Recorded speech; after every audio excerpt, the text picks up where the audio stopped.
In today's video, I'm going to teach you how to import pages in Confluence. If you need to bring existing content into your space, the import tools make it straightforward once you know the options. We'll start by getting your file ready. Confluence accepts full page imports in XML format, and it can also turn individual Word, docx, or HTML files into pages.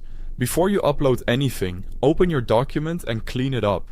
Use proper heading levels, remove stray spacing, and make sure images and tables are placed where you want them. Clear structure in your source file will translate into clean pages after the import. Next, head to the space where the content should live. In the sidebar, click the settings gear icon and open Content Tools. Then choose Import.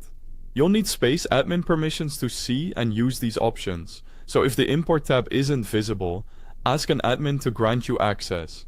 Around this point, quick reminder, because this is a web-based tool, I've placed the official Confluence link at the very top of the description so you can open it directly.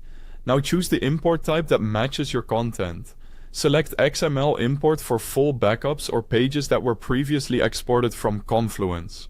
Pick Word or HTML import when you have a single document or a small set of pages to bring in. Click Import next to the format you want, then upload your file from your computer. Before you run it, configure the import settings carefully.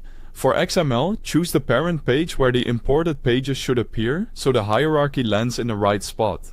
For Word or HTML, confirm the page title and how any subheadings should become child pages. Take a moment to read each option and avoid overriding existing content unless that's exactly what you intend. When everything looks good, click Next, then Import. Confluence will process the file. Larger imports can take a little while. When it finishes, you'll see a confirmation that the pages were imported successfully. Finally, visit the space and review the results. Make any tweaks to page order or nesting, and adjust formatting where needed. A quick test run with a small file is a great way to validate your settings before importing a large package. That's it.